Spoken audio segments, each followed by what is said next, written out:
Tapi awalnya kan settingan juga awalnya. Nah kalau sekarang saya lihat sih nggak settingan, ya mengalir aja. Dia suka memang di awal dia suka dengan profilnya Fuji, dia suka. Cuman di sini memang dia orang yang sangat hati-hati, tidak langsung mengungkapkan gue suka malu nggak. Oke, mereka ini jujur nih ya, saya melihat ini kok sering salah paham. Jadi maunya Fuji apa, maunya ini, karena mereka ini kurang komunikasi. Mereka ini kurang komunikasi kalau saya lihat ya. Jadi perasaan itu udah mulai berjalan, tapi mereka kurang komunikasi. Sering adanya salah paham. Kalau saya sering nggak, jadi kayak ada konflik kecil-kecil lah gitu.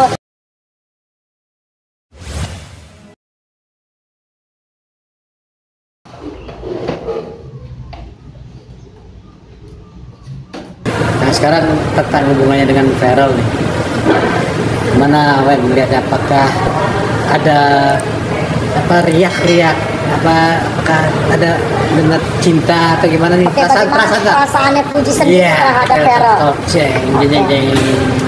Oke, perasaan dia lebih kayak gini loh. Dia punya aktivitas baru.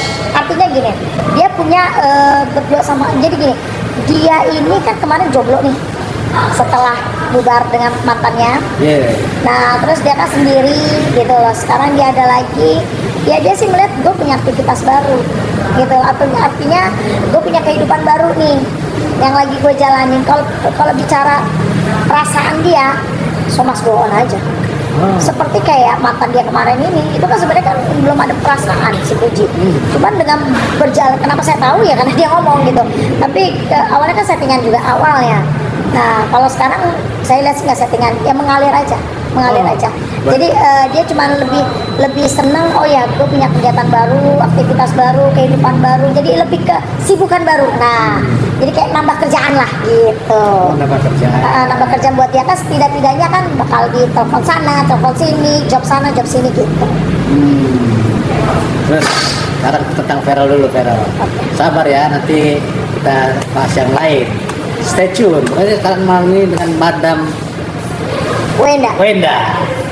Kalau Feral, gimana kepribadian Feral menurut Kak Tarot yang tidak diketahui? Feral ini seorang laki-laki yang berani, gentle. Terus kedua, dan dia pun orangnya senang berkumpul.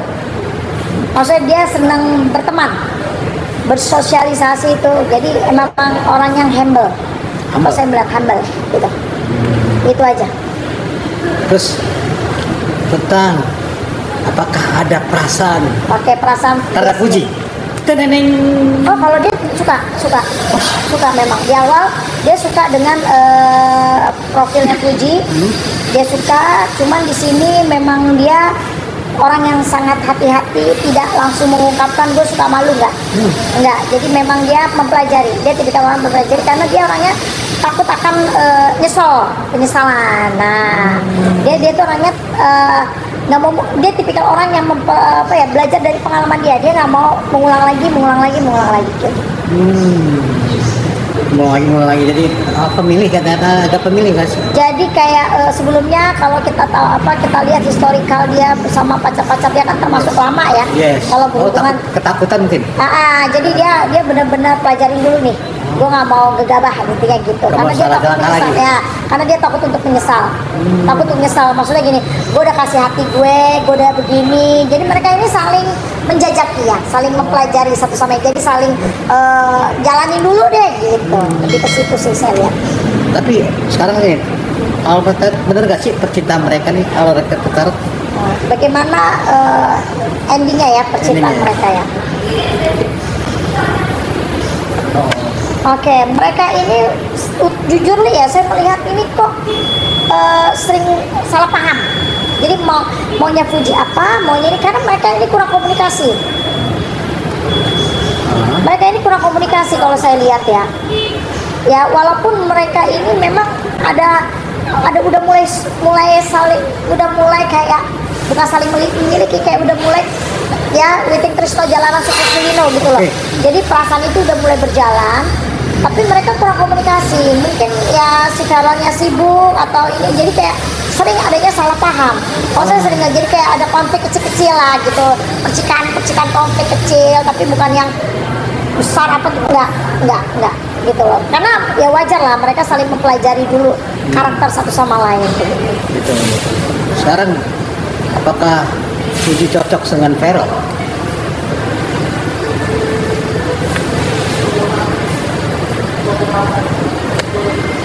Oke, kalau di sini saya melihat ya, untuk Fujinya sendiri dia juga mantau. Jadi dia mau cari tahu tentang Feral ini seperti apa, sukanya Feral apa, maunya Feral apa, kayak gitu. Ya kayak saya melihat Fuji kan udah mulai ada pendekatan dengan orang tuanya si Feral.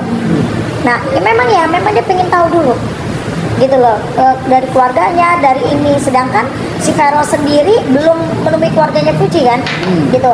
Memang dari karakter si Feral mungkin karena memang ada kesibukan, tapi memang saya melihat keluarga Feralnya sendiri, karakter Feralnya sendiri orangnya sangat hati-hati. Dia takut ada penyesalan lagi gitu loh. Jadi dia pengen tahu benar-benar Fuji itu seperti apa, gitu loh. Nah setelah dia berpahami tentang Fuji, baru dia berani untuk ke keluarganya, mengenalkan diri dia ke keluarganya Fuji, kayak gitu. Beda sama Fuji lebih pengen tahu keluarganya dulu nih, karena dia berpikir kalau dia udah mengenal keluarganya, berarti secara tidak langsung dia udah tahu karakternya si Feral gitu. Berarti bilang masih 50-50 ya, cocok?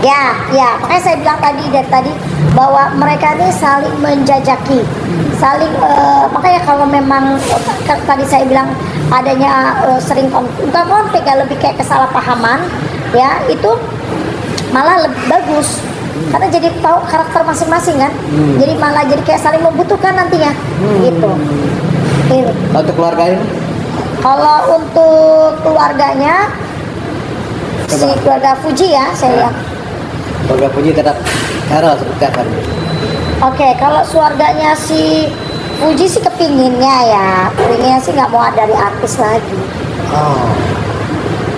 Kalau bisa jangan. Tapi semuanya itu diserahkan ke Fujinya. Nah, tapi kalau dari keluarganya Feral, keluarga Feral seperti apa?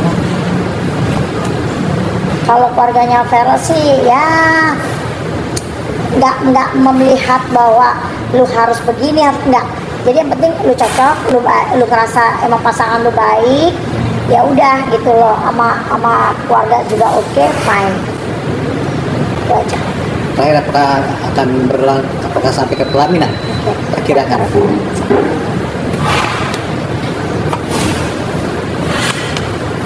Enggak sih.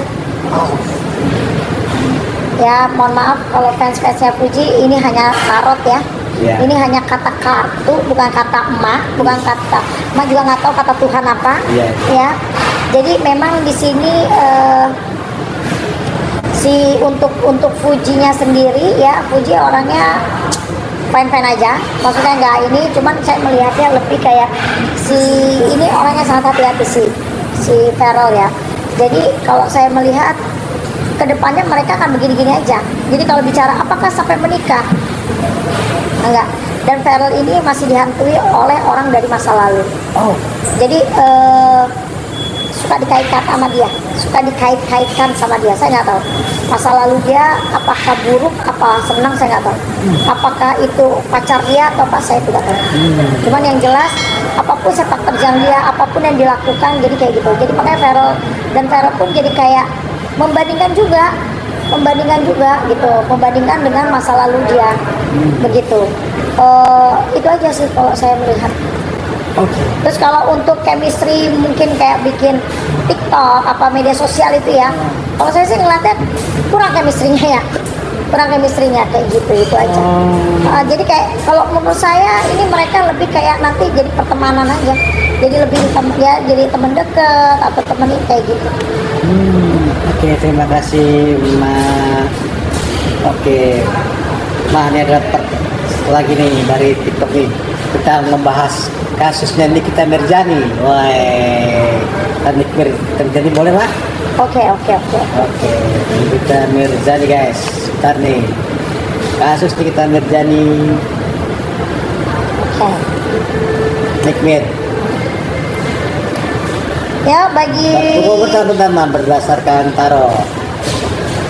bagi warga-warga net ya, silakan subscribe YouTube Ma. Nih, oke netizen. Hari ini tentang kasus Nikmir berdasarkan tarot nih. Oke, Mak. Ayo kita minta nih fans lover ya. Ini kita hanya susun aja. Kita akan membahas Nikmir tarot yang sedang rame nih.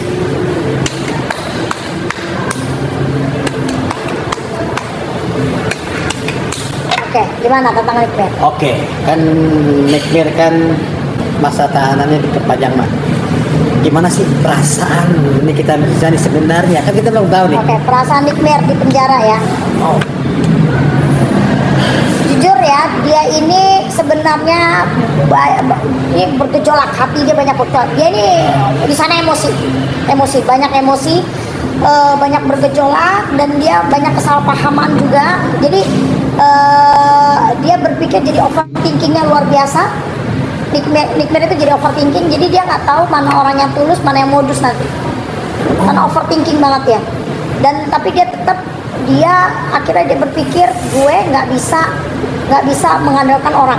Gue nggak bisa ya mengandalkan orang, dia nggak bisa. Jadi dia berpikir gue yang harus maju.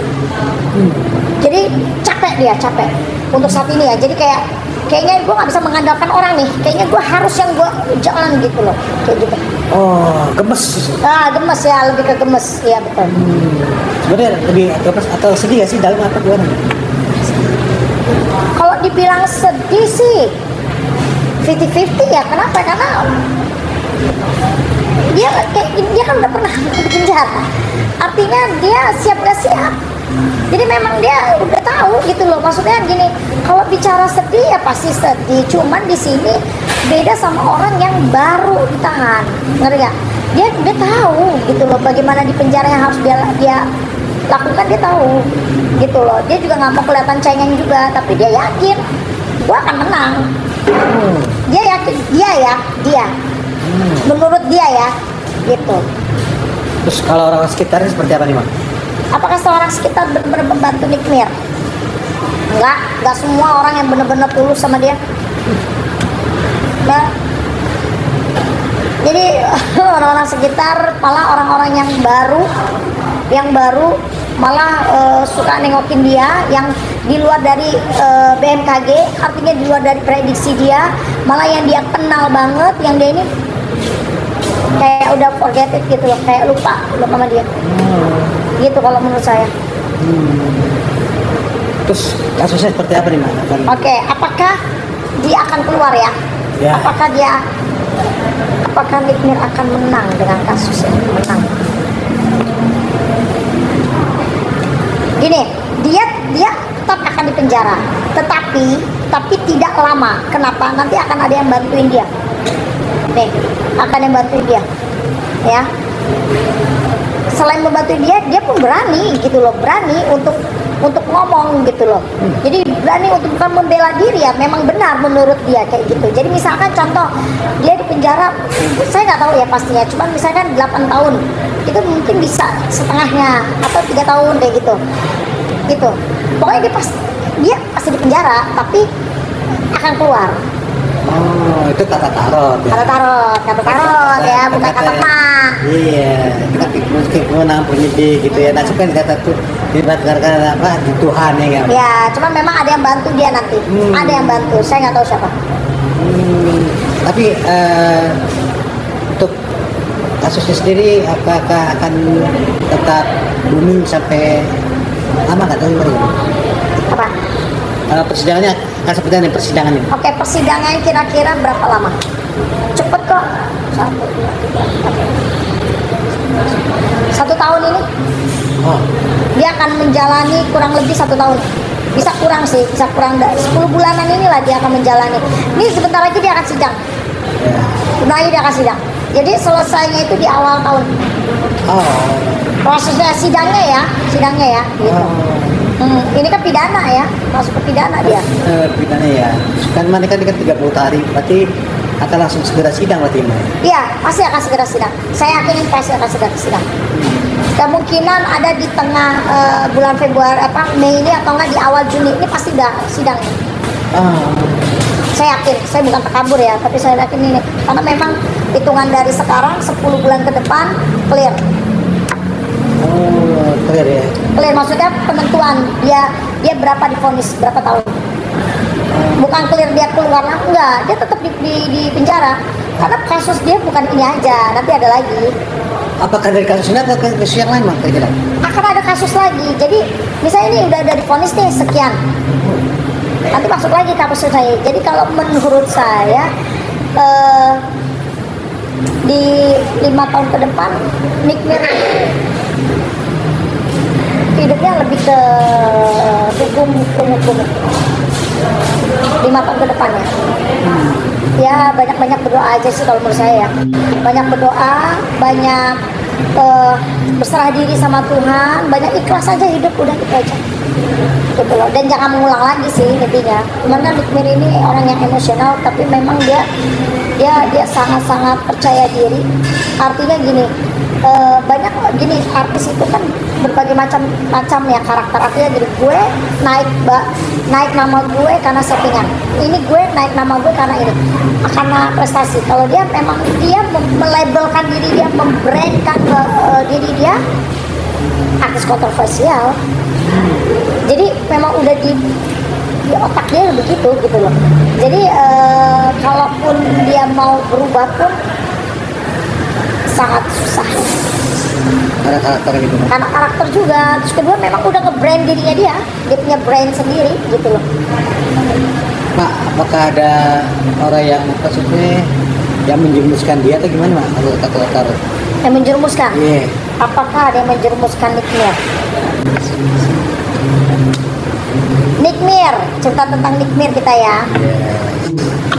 Gini, kalau bicara apakah ada yang menjerumuskan, Nick Mir ini kan punya musuh, ya. Jadi musuh-musuh yang merasa dizolimin sama dia. Jadi kalau menurut saya akan ada, memang ada. Maksudnya di belakang dia ini, dia sampai di penjara itu memang udah disetting. Udah memang ini komplotan, bukan komplotan ya, orang-orang yang sakit hati gitu loh. Sakit hati memang gitu, makanya dilihatnya ngerasa gak jelas kasus gue gitu. Kasus gue ini gak jelas gitu aja. Ini kalau bicara gini, oke, kalau kita bicara kasusnya dia, bicara pemerasan, oke, memang ada hukum pemerasan, ada pasal-pasal pemerasan, tetapi buktinya itu belum jelas gitu loh. Dia pun di sana juga bingung. Ini masalah kasus uang ini memang keluar uang. Kalau pemerasan itu memang ada fix. Jadi jangan para netizen. Oke semuanya, mungkin video kali ini cukup di sini dulu saja. Jangan lupa di like, komen, dan subscribe. Dan sampai jumpa di video TV Jawa selanjutnya.